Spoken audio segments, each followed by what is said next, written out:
Pues ahora lo que nos toca analizar son los datos del coronavirus en Segovia capital, ya saben, y en la provincia también. Repuntan los casos y llega además una nueva estrategia de vigilancia del COVID.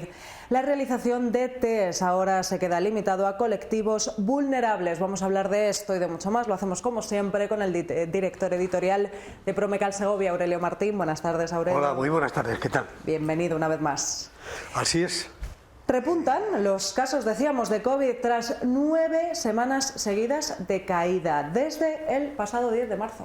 Así es. En este momento, pues si hablamos del lunes 14 al domingo 20, ya saben todos ustedes que ahora la información está racionada a 2 días a la semana, entonces estos son los últimos datos de los que disponemos y luego posiblemente tengamos menos. Luego explicaremos por qué.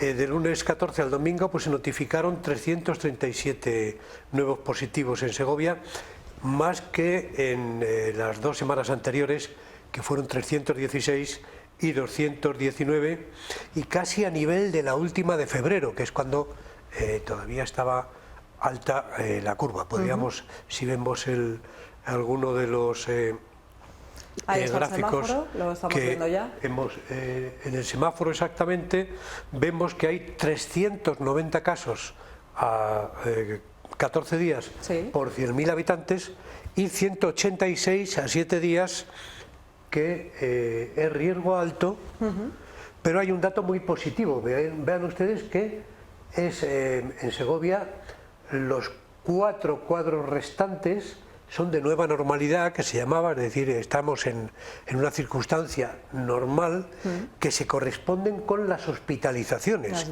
y con los ingresos hospitalarios, con lo cual, bueno, hay datos positivos, no baja, no termina de bajar al suelo, todo lo contrario, sino que repunta un poco la curva, pero en cuanto a las hospitalizaciones, pues tenemos un nivel muy adecuado. Los últimos datos, insisto, que pueden cambiar en las próximas horas cuando vuelvan a dar información desde la Junta de Castilla y León, es que había 4 pacientes en planta y ninguno en UCI. Qué buena noticia. Y bueno, pues eso, hay casos, sigue habiendo, bueno, pues el virus sigue estando ahí en la calle, sigue circulando, pero la incidencia en el hospital es nula casi. Y ahí lo vemos, que somos la provincia de Castilla y León con menos incidencia en cuanto a hospitalizaciones, tanto en unidades de críticos como en planta. Así es. En cuanto a fallecidos, bueno, pues conocíamos un fallecimiento trágicamente el pasado jueves 24 de marzo. Bueno, conocemos también el dato de hospitalizaciones, de fallecimientos, 417 en el Hospital General, pero después de 19 días sin ninguno, se registran 1.077 fallecimientos en el total de la pandemia. Así es, hablamos del total de la pandemia, de los datos que se ofrecen oficiales de la Junta de Castilla y León. Tenemos 1.077 fallecidos con COVID o por COVID, porque aquí siempre lo hemos dicho, que quien daba positivo pues se le consideraba paciente como COVID. fallecido por COVID. 417 en el Hospital General. Como bien has dicho, llevábamos 19 días sin ningún fallecimiento, pero hay un dato que se ofrecía el otro día, también lo ofrecíamos en la edición del Día de Segovia del periódico, y es que en este estudio estadístico que está desarrollando el INE, el Instituto Nacional de Estadística, tenemos fallecidos por cualquier causa en Segovia a 303 personas hasta el 27 de febrero, en 2 meses. Los 2 primeros del año, 300 fallecidos por diversas causas.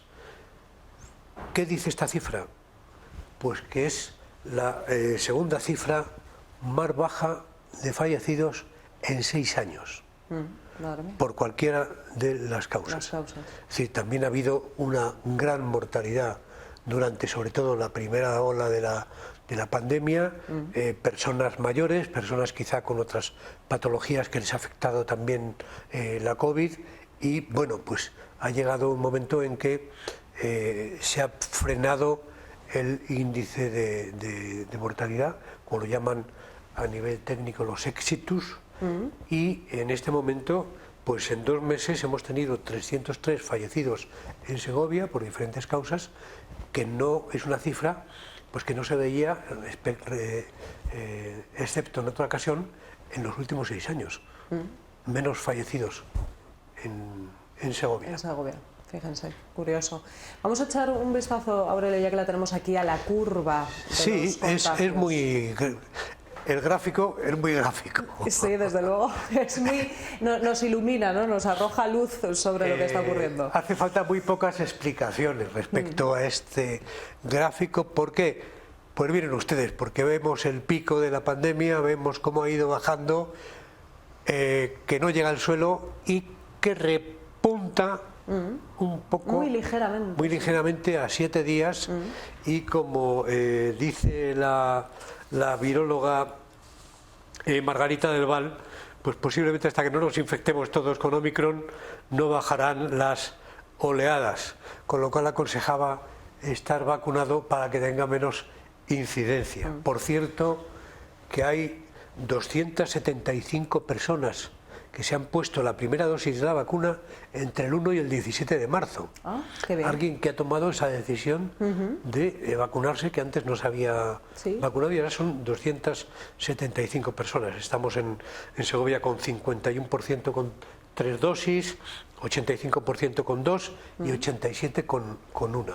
De ese 51% con 3 dosis, pues es posible que haya personas que todavía no han pasado el periodo de espera de haber tenido la enfermedad y vayan vacunándose posteriormente, lo que tienen previsto las autoridades sanitarias de ir goteo por goteo, también por los centros de salud de la provincia, con las vacunas, a medida de que reagrupan, hacen un grupo de personas que tienen que vacunarse y van un día concreto y les vacunan ese día. Sí. Muy bien, pues bueno, nunca es tarde para vacunarse, así que ya saben, si todavía no han tomado la decisión, pues es un buen momento, ¿verdad?, para ponerse la vacuna. Pues bueno, toda prevención es poca todavía. Tenemos el mapa de la provincia. Aurelio, vamos a comentar. Pues en el mapa de la provincia tenemos un mapa bastante halagüeño, es decir, es muy positivo porque Segovia no está en un nivel muy alto. El nivel más alto lo tiene, por ejemplo, el Espinar al sur, y vemos en el noroeste, en la zona de Cuéllar, que son las 2 zonas más o menos más complicadas. También y que continúan así, llevan semanas, ¿no? Sí, lo que pasa es que en este caso cualquier aumento de unos casos, 4, 5, 6 casos, pues ya sube mucho por la incidencia por los 100.000 habitantes. Pero bueno, la mayoría del plano del mapa de la provincia la tenemos en color casi verde, y no es la peor circunstancia que hemos conocido viendo este mapa, cuando en algunas semanas le tuvimos absolutamente con un riesgo muy alto y con ese tono de color Rioja o Ribera del Duero, que se extendía por todo el territorio provincial. Así es. Ahora no, ahora está muchísimo más degradado y por fortuna tenemos muchísimos menos casos. Color verde, verde esperanza de nueva normalidad tenemos en la mayoría de los municipios de la provincia. Vamos a hablar de la gripe, porque sigue existiendo, ¿verdad? Nos olvidamos de ella de vez en cuando, pero sigue ahí. La gripe fija el umbral de epidemia en 52 casos por 100.000 habitantes, ha caído a 54, Aurelio. Así es, tuvimos un índice de 62 que había subido. Aquí, si se va un virus, entra otro rápidamente. ¿Ocupa su lugar? Sí que es cierto que ahora eso lo comprobamos en la calle. Comprobamos en la calle cuando estas navidades, cuando empezó a subir la curva que hemos visto antes, si íbamos andando, en cualquier persona que pasara a nuestro lado hablando por teléfono o en cualquier conversación, todo el mundo hablaba de lo mismo. Tenía un familiar haciendo cuarentena, conocía a alguien, hablaba siempre de contagios. Recuerden todos ustedes que tuvimos en esta época la mitad de todos los casos de los 2 años de pandemia. Y solo oías hablar de los positivos y del monotema. Bueno, pues ahora sí que se oye hablar y también conoces casos pues de catarros, enfermedades pulmonares habituales sí, en esta época, resfriados, gripes. En este caso la gripe superó el umbral de epidemia de hasta los 62 casos, el umbral estaba en 52 y cayó. Los últimos datos que tenemos es que había caído ya a 54 y que tendía a bajar. Los niños también registran un más alto número de casos de enfermedades respiratorias y de este tipo de catarros, pero no es la COVID, es ya pues esos catarros que tenemos en esta época, y que por cierto suben pues a medida, tenemos unos grandes cambios de temperatura. Por la noche hace frío. A partir del jueves, según nos han dicho todas las predicciones meteorológicas, bueno, pues va a cambiar mucho el tiempo de una situación de casi 20 grados que se han producido hace unas horas, y va a nevar. Entonces, bueno, pues estamos con un tiempo loco que también esto influye en las enfermedades respiratorias y en el contagio de este tipo de virus. Pero sí que estamos hablando de catarros, de pequeñas gripes, fiebre baja, lo que hemos conocido cuando existía esta pandemia. Sí. Bueno, y hablando de la gripe, ya se habla también de la gripalización, este término que se adecúa a la pandemia. Se habla de la gripalización del coronavirus. Así lo están llamando, no nos gusta mucho el palabra, pero así lo están llamando. La verdad es que yo me encuentro un poco confuso, porque pese a que hay medidas claras que se las vamos a contar a todos ustedes, y bueno, pues sí que sabemos lo que va a ocurrir, pero yo creo que todavía hay una confusión en torno a algunas cosas que incluso los expertos no lo ven muy claro. Hay expertos, virólogos, médicos, que no ven muy claro que esta gripalización, que esta adaptación a una nueva situación más leve, o considerando más leve al coronavirus y a la infección, sobre todo por Omicron, que es la que en este momento impera, mucho más contagiosa, mucho más leve, con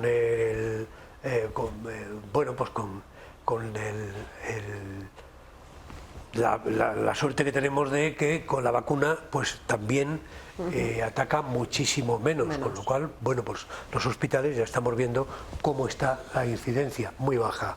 Entonces, ya no es obligatorio, ya lo hemos comentado, pero a partir de ayer lunes ya no es obligatorio aislarse a los pacientes con síntomas que leves o asintomáticos. Ya no deben de guardar esa cuarentena.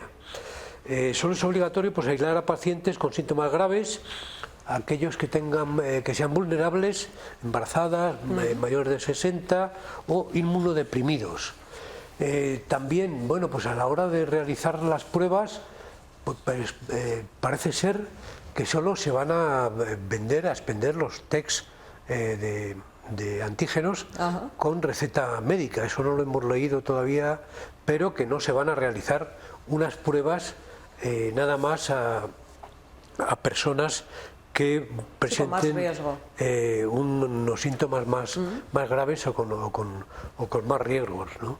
Sí que siguen siendo esas cuarentenas obligatorias en hospitales, centros, residencias de mayores, aunque durarán 5 días y podrán finalizarse una vez que no haya sintomatología en 24 horas. Con lo cual, bueno, pues también se aplica al personal sanitario, que podrá terminar la cuarentena una vez que obtenga un resultado negativo en las pruebas diagnósticas. O sea, estamos rebajando todos los niveles, es decir, no habrá cuarentena para quien tenga unos síntomas muy leves o quien sea asintomático. Se practicarán pruebas, se van a acabar los rastreos y se van a practicar pruebas diagnósticas que no van a ser necesarias, salvo en casos graves o infectados de grupos vulnerables. Y luego, bueno, pues se considerarán pues como sitios donde sí que se tiene que guardar cierta cuarentena hasta que no haya pruebas negativas las 24 horas, pues en hospitales, residencias y para el personal sanitario. Esto es, digamos, a grandes rasgos, todos los cambios que se han producido a partir del lunes. ¿Qué pasa? Pues que el paso siguiente, igual que hay una red centinela que nos indica el nivel de pandemia, cuando llega el nivel de pandemia de gripe, pues habrá unos sitios centinelas, unos puntos centinelas que nos avisarán de cómo está la COVID, cómo está la incidencia y qué cepa está en ese momento imperando. Pero esto todavía, de esto no se habla, no está preparado, no hemos oído nada de que la red centinela empiece a funcionar ya. O sea, nos han quitado, valga la palabra, ha desaparecido la información puntual y se queda nada más 2 días a la semana, donde nos relatan los casos, el nivel de hospitalizaciones. También desaparece el fallecimiento con COVID, sino solo queda por COVID, o el ingreso por COVID, no con COVID, que es hay una diferencia. Antes si se ingresaba, te hacían la prueba y dabas positivo, pero a lo mejor habías ingresado nada más, eras asintomático y nada más tenías pues un problema traumatológico, pues ahora, igual que ha pasado con eso, pues aquí se acaban los rastreos, las pruebas diagnósticas, y estamos un poco despistados de cómo se va a hacer un seguimiento real de la endemia, porque ya lo empezarán a llamar de otra manera, porque estos términos, o sea, aquí han soltado una serie de medidas, pero todavía no han aclarado ni han hecho una ruta que podamos seguir todos, en cuanto a, porque faltan muchas cuestiones, faltan muchos cabos por atar, y sobre todo es que estamos viendo que en Shanghái, que en China, pues han metido en casa a 26 millones de personas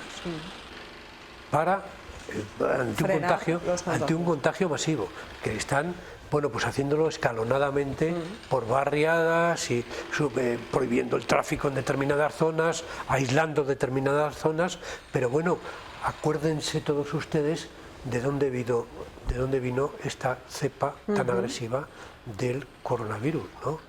Entonces, tratar todo esto con total normalidad, pues hace que nos pongamos un poquito en prevención. ¿Qué quiere que le diga? Yo no quiero asustar a nadie, ojalá que sea el final de la pandemia, ojalá, que bastante tenemos ya con la repercusión psicológica y económica que nos está provocando esa invasión de Rusia a Ucrania, pero ojalá que sea así. Pero no quiero yo alarmar a nadie, pero yo todavía mantengo cierta cautela. Pues es cierto, veremos a ver cómo funcionan efectivamente los datos y cómo se controla la pandemia o la endemia, ya no sabemos, a partir de ahora. En cuanto a la mascarilla, Aurelio, llevábamos semanas diciendo que tendía a desaparecer en los interiores, parece que sí. Pues volvemos a lo mismo. Llegará la desaparición de la mascarilla en interiores. En Francia ya lo están haciendo, quizá ya siempre hay alguien que lo compara porque va a haber elecciones, pero yo creo que este tema no puede resultar electoral, sino que, y si fuera así, muy mal hecho, porque lo primero que tiene que primar son los intereses de los ciudadanos y la salud de los ciudadanos, pero parece ser que se va a mantener durante toda la Semana Santa y que la decisión se adoptará después de Semana Santa. Veremos a ver cómo están los niveles, cómo se ha desarrollado la Semana Santa.